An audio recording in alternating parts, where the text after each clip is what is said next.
Hi everyone, this is Grace, and today I'll be walking you through how I made this Under the Sea set. So let's go, beautiful people. This is 8 different designs, obviously all on a circle. It is from my Under the Sea online cookie decorating class, so go check that out if you haven't already. Link is in the description of the video. I'm calling this advanced beginner, like solidly advanced beginner. Why would I call this advanced beginner? It's a great question. I'll answer that. So for starters, this is a 2 consistency outline and flood. So in my beginner classes, and this is just me, by the way, personally, because I'm comfortable with 1 and 2 consistency, and people ask all the time, should you do a 1 or a 2 consistency outline and flood, blah, blah, blah. I think most cookie decorators have a preference to one or the other, and they always do one or the other. But for me, I've had different phases in my cookie decorating career where I've done exclusively one or the other, and now I'm in a place where I do whatever seems to make sense for the set. And especially now that I'm doing classes, I like to do 1 consistency for a beginner class because while it is a little bit harder to make because you have to find like that perfect not too thick, not too thin, I call that my thick flood. But it's so much easier to apply because it's so much more forgiving, right? Like, because you outline and you flood immediately. So you don't let your outline dry, which means that you can use your scribe to finesse the flood outline as much as needed, of course, until it starts to dry. So I've made a point with all of my beginner classes that they all be 1 consistency. It also means less time spent prepping because you're not trying to make multiple consistencies, and I know a lot of beginners love that approach. Now, for my advanced beginner and beyond, we're working with at least 2 consistencies, sometimes 3. So this one is 2 consistencies. It is my soft peak piping and then my thin flood. Now the soft peak, I do recommend being on the thicker side of a soft peak. A lot of people at the very beginning of making a soft peak tend to make it too thin, and this one really, if you're going to err on one side or the other, definitely on the thicker side, because the stuff I'm doing right here, like this pressure piping, what did I call this? Just like ocean doodads, I don't know. You'll be happier when this is on the thicker side. So what else is there to say? Lost my train of thought. We're doing 2 consistencies, right?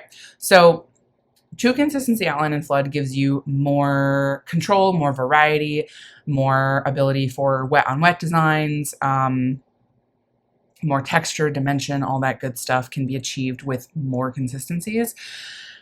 So this first cookie is kind of like the baseline. I think I just called this the ocean cookie, but it's just a little cute little fishy. Now the one like extra thing you're learning in this class is this white crackle technique and it's done on the cookie while the cookie is baking, or I should say like before it bakes and then while it bakes. So otherwise this set is just royal icing. Like, we're not doing anything else fancy. There is a crackle technique, but you can just use like the rounded end of a pen or a pencil or a paintbrush, whatever you have. And then there is a little bit of like painting, scraping, but you can just use a kitchen knife for that, nothing fancy. So for this here, you could absolutely skip the crackle. I just wanted something a little extra fun for the shells that are going on the cookie and not covering the entire cookie. I just think it's a nice visual variety. And the way that you achieve this crackle is you cut out the cookie dough, put it on the cookie sheet, and then you want white gel food coloring and a pretty wide paintbrush, like in the region of 1/2 inch is great. I think if I'm visualizing this correctly.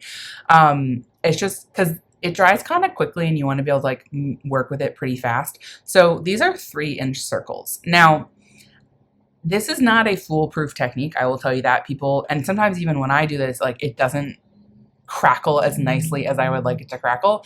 And that can happen for a few different reasons. I have 3 theories behind why it doesn't crackle correctly, but let me back up a second and talk about, so how much do you actually need? I find that when I do the first cookie, this is, again, it's a 3-inch cookie, so it depends on the size of the cookie. I like to do 3 drops, and then I feel like everything else after that can just be 2 drops because you're going to have some excess paint or gel coloring left on the paintbrush, so it's going to kind of make up for it not being 3 drops, if that makes sense. There's an art to just enough, but not too much. If you put too much on, it's going to sink into the cookie too much, and it's going to, like, those cracks that happen are going to be filled with the white coloring instead of like showing the cookie underneath. If you don't put enough, then you're not going to have enough coverage to actually make the cracks look distinct. So the cracks happen when the cookie is baking, and because the cookie expands in the oven, right, ever so slightly. Now, I call my cookie recipe a no spread sugar cookie, but it still spreads ever so slightly, and so should a cookie do in the oven. That's the kind of the process of baking. So that's where the cracks come from. So if you're not getting cracks, it can happen for a few reasons. Number one, you're using too much or too little gel food coloring. Number two, you might be applying too much pressure. I just very lightly glide my paintbrush over the cookie dough. And then the third thing is that your cookies actually aren't expanding enough in the oven. This can happen for 2 reasons, or I guess 3. Start with your base recipe. Like, is your recipe one that actually expands? It should. Mine recipe does. But people who use my recipe and have trouble with it expanding in the oven, it's probably because you added too much flour. If you don't weigh your flour and you don't know how to measure flour properly with a measuring cup, then you are 99.9% sure using too much flour. You don't want to scoop flour out with a measuring cup because you're going to be compacting the flour and having way too much flour in the measuring cup. Instead, you want to use a spoon, and you want to actually spoon the flour into the cup so that you're getting just the right amount. It's kind of like the difference, I guess, between packed brown sugar versus loose brown sugar. Like, you want loose flour, not packed flour. So if you're going to have too much flour, it's going to be too dry and it's not going to want to expand. The second thing, right, is if your oven is too hot, it's not going to have enough time for the cookies to sit in there and actually bake and expand. If it's too hot, they're going to bake a lot faster, right? And there's probably going to be less chance of it expanding. That can happen if you don't use an oven thermometer. That's another thing I highly recommend in all my classes. I have a link in my blog, on the cookie decorating supplies page, thegracefulbaker.com, or it's in all my workbooks for my classes, thegracefulbakershop.com. So that's something that could happen. And I just thought of another reason, which is escaping me momentarily. Oh my goodness. Potentially your cookies aren't expanding enough if the dough is too cold. That shouldn't happen, but like if you're putting your dough in the freezer, let's say you're cutting out your cookies, and then putting them in the freezer before you put them in the oven, like they're on the pan, you put them in the freezer, maybe that's a reason they're not expanding enough. So the point is, this is one scenario where you actually want your cookies to expand, otherwise you're not going to get that great crackle. So at this point, I feel like I've waxed poetic enough on that crackle, and let's talk about some of the other things in this set. So I almost nixed this crab and what's the other one? The turtle, because I was afraid that it would be too hard to freehand these designs and do them well. And I was pleasantly surprised to discover that it's actually fairly easy. But also what I love about this design, thank you me, is that I added those ocean bits on the bottom, and you'll see that in a second. So if you don't like the bottom of your crab or any part of your crab, just cover it up, y'all. I love design elements that cover things up. Like a design element that covers up craters, like all that kind of good stuff is my jam. So these little ocean doodads are all done with a technique called pressure piping, and that's where you apply pressure, like more than normal pressure on the bag, and you vary the amount of pressure depending on the design. So in the case of the green things, they start with a lot of pressure, and as you get towards the top, you release pressure, so it tapers out. The purple here is not pressure piping. This is just squiggly doodads. I don't know. I don't really know what these are all supposed to represent, but I think they look cute and kind of oceany, so here we go. This one here is also pressure piping. This is that teardrop effect, that it's the same base piping technique that you do with, what's it called? Oh my goodness. Sweater technique.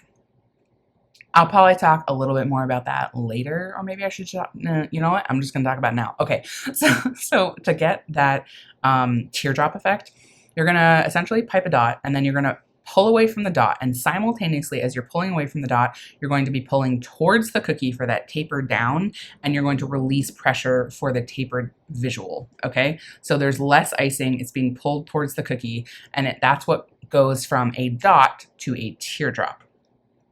For all of these little ocean bits, they're going to be much more effective the thicker the icing. Again, that's why I said err on the side of a thicker side. Like if your icing is kind of more medium peak for this set, that's okay. Some of the other stuff might be a little frustrating, but it's going to be more frustrating if you're trying to do all the, what's the word? All the extra ocean stuff with a too soft icing. Now, sidebar, if I wasn't making this a class and I was doing this like just set for content, I might have even done 3 consistencies, a flood, a soft peak, and a medium peak, because I'll tell you in a later design why having an actual soft peak is helpful. All right, let's talk about this jellyfish, because I'm obsessed with this jellyfish. This is all wet on wet.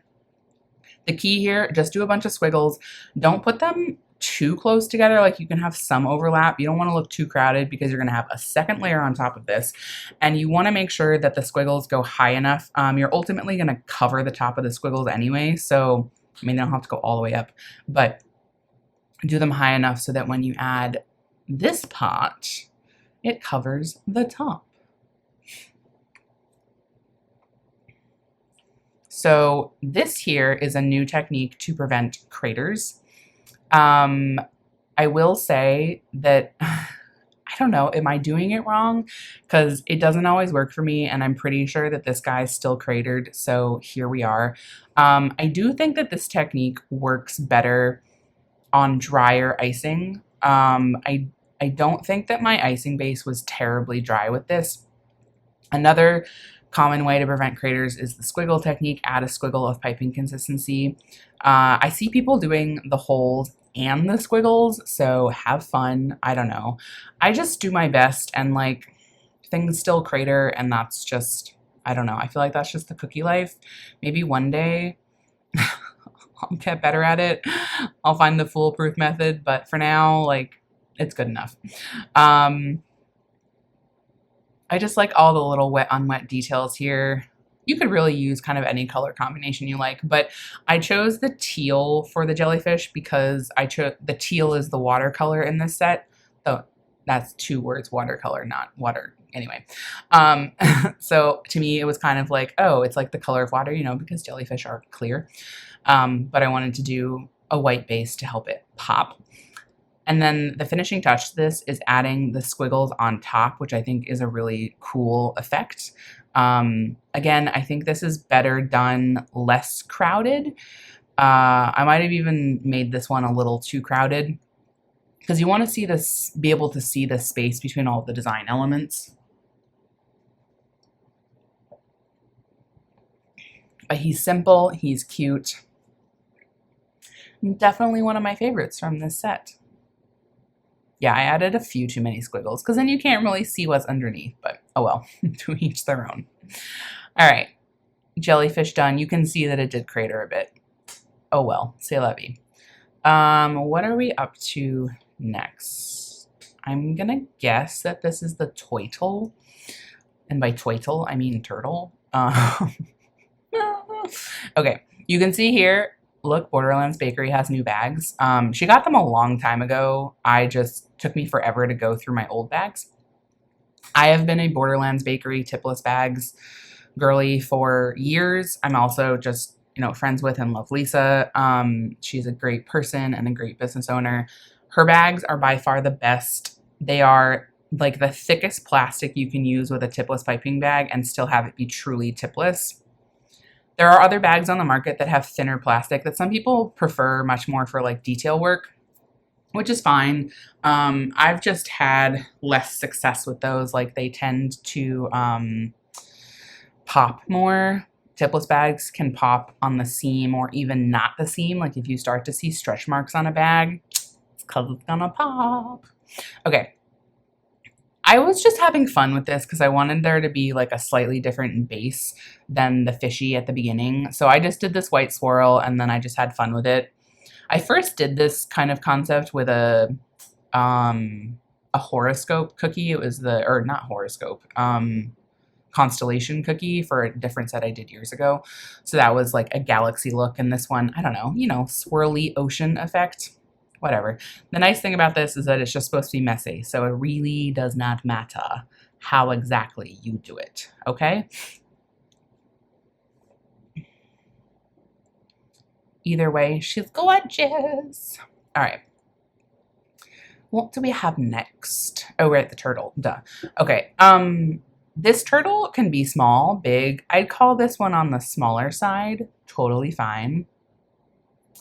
I think, yeah, I don't know why I added the pokes for this because we're ultimately going to crackle this. So if it, like, you're not even going to know if it craters. So I don't know. I don't know what I was thinking. Whatever. I was just on autopilot, I guess. I love the green in this set, so I wanted to make slightly less traditional colors. So the green has a lot of extra yellow, so it's much more of a lime green, and then obviously the ocean blue is more teal, so that's just blue with a tiny bit of green. The crackle you do after about 10 to 20 minutes, depends on how thick your icing is and the environment you're working in. This is actually a fondant tool that I got for free from CookieCon years ago. And here are the finishing touches, or like the limbs, I guess you should say. This is where having more like a soft peak is nice because you can kind of settle out that head. And then here we're doing pressure piping. So I'm applying a ridiculous amount of pressure and then I'm releasing the pressure as I'm pulling away. Not gonna lie, these little limmies are kind of hard to do, but the nice thing about the bottom ones, again, is you're just gonna cover them up. And if you don't like the top ones, you can also just add some little doodads on the top ones. Like, do whatever looks good. This coral color is, I like to make coral by starting with pink and then adding in a tiny bit of yellow at a time with like a toothpick until I get the desired color. And this coral is like the opposite of the green. So it starts out fat at the top and then tapers at the bottom. And then the little extras on the sides are just like the same teardrop effect as you do with the teal. And then adding in some purple ziggy zags, just tight little zigzags there. I just love this set so much. It makes me so happy. Oh, so happy, so happy.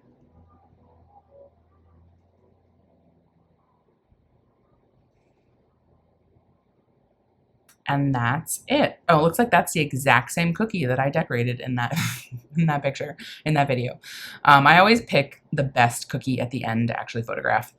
Okay, this sand dollar. So I chose not to put the sand dollar on top of the crackle because I thought it would just compete a little too much with the white crackle and not have enough contrast, but you certainly could put this on top of the crackle too if that floats your boat.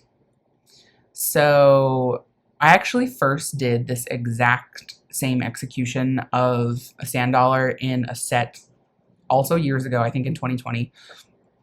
And it's one of my favorites. It's so satisfying to watch sped up too.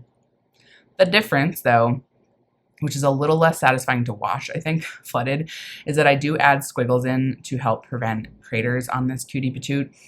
The goal here is to just make an uneven border, and I try to make kind of 5 juts out, if that makes sense. And then go ahead and flood in. Key here, do not over flood at the cutouts. It's super easy to do that, and they'll kind of fill in, and then you're like, why did I even try to do cutouts in the first place? Sad face. So there is a bit more of a, what's the word, delicate balance of how much icing to add in here.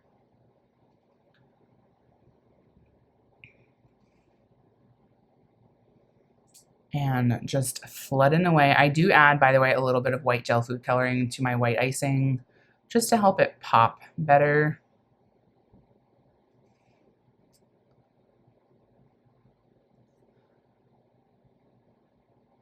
And you want to make sure with the cutouts that they aren't too close to the center. You'll see in a second why that's important.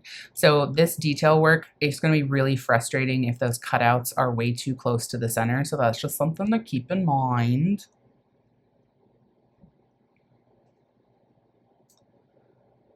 And I love that this is all just white on white. I like the simplicity of it. When I first made this design, I actually used the Sugar Art Sterling Pearl in, might have even been called like Pearl White or something, to add some like extra shine to it, which I think looks really cool, but this is also great.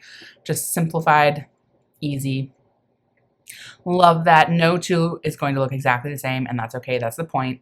This is art, and it's also mimicking real life, and no two sand dollars look exactly the same. So this here, I did this on another cookie on the crab. Just to add some variety, I like to do things like this, like scrape the base instead of flooding the base. This does two things. For the eating experience, it just gives you less icing to eat, and some people prefer that. And then on the execution side, it takes way less time for this to dry, which is really nice to add the second layer. And then just, I like it for visual variety. Y'all know that I like variety. I like just simple yet effective stuff. So, and I added green to this, but to the other one I added white, just again for some added like dimension. And you just want to wait until that base layer is dry to the touch. It doesn't have to be completely dry through, but you also want to make sure you're not adding too much icing, because if you add too much icing, it's going to take a long time to dry. So you want like just enough, if that makes any sense. And I think the messier the better personally, because like the more texture the better, you know? And freehanding this might make some of y'all want to cry, but that's okay, because it makes me want to cry too. Yeah, I don't know. I don't know what else to say about that.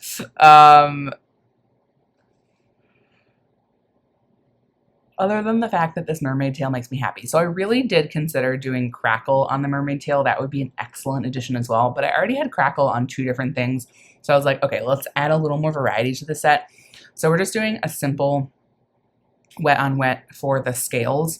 I have done, actually in the same set that I did the sand dollar, I call it the mermaid set. It's an all white set that I painted. It looks super cool. What was I going to say?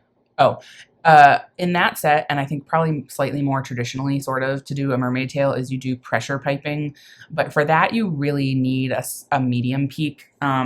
So again, if I was doing this set just for content, probably would have done that tail with the pressure piped sequence of, what are they called? The teardrops.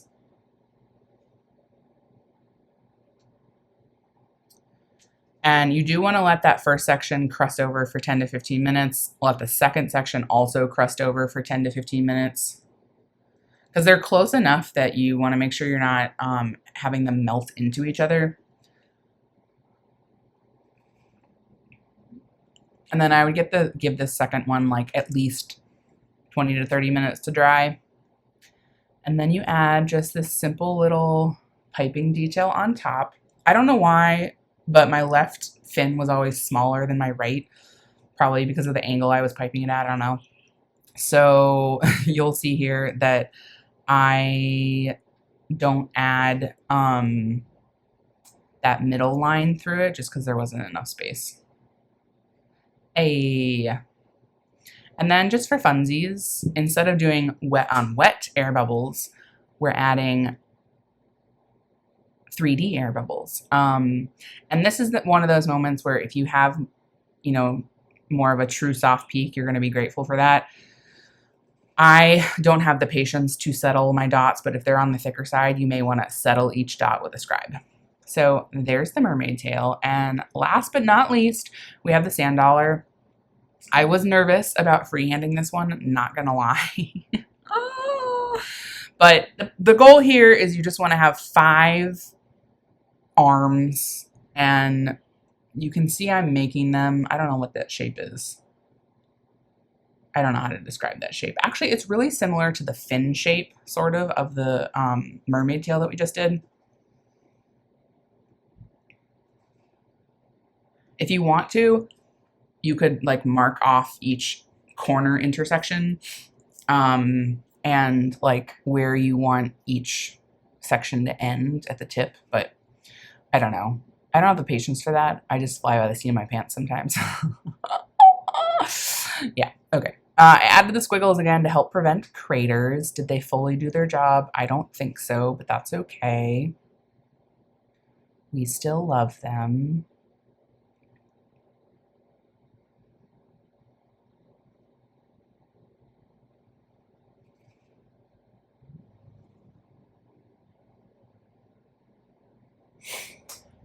And just filling this in. Not sure what else to say. I always come to a point where I feel like I've run out of tips and tricks. Let your outline dry. I'll say that. I don't think I let the outline dry in that video because I often don't, but I would recommend it because it'll help the icing stay in better. Let this dry for at least like 30 to 60, probably like 60 minutes because you want a good hearty base crust. And then this is one of those piping situations where if it's more like a soft peak, you're going to be grateful because if you have a stiffer consistency, every time you pull up, it's going to have a really stiff peak on it. You can do two things or three things. You can not care about the peak. You can settle the peak every time with a scribe and or something you can't see me doing. I'm not sure if I did this here, but you can kind of like twist your wrist as you're pulling up instead of just pulling directly up, if that makes any sense. And it will kind of create a twist on the top instead of a stiff peak. And often I'll do that and I won't settle the peak and it's good enough. Okay, this technique here is actually, I have flood consistency on the end of my scribe and I've done this before on lemons. I just think it's a cool effect to have a way to do inconsistent dots to make it look more kind of lifelike. Someone with a tremendous amount of patience would actually pipe every single one of these dots. But if you're going to do that, you have to have the flood consistency in a different bag with a very, very, very small tip on it. And y'all, I just like, no. Also, this is a class. Maybe if this wasn't a class, I might do that, but that's like next level annoying. Anyway, I like this effect. I like it that not all the dots are the same and you kind of don't have a ton of control over which ones are big or small. I just think it looks cool. So that is the rest of the set. Again, this is my Under the Sea advanced beginner cookie decorating class. It's online. I would say anyone still can do this skill level. If you have never worked with cookies before with royal icing, it's gonna be a little hard, but I set you up for success with all of the resources that you need for prep and all that stuff. So as always, I hope you enjoyed watching this video. I hope you learned a thing or two, and I hope you might even try to make these yourself. I love y'all, and I hope I hope you have a wonderful rest of your day. Bye.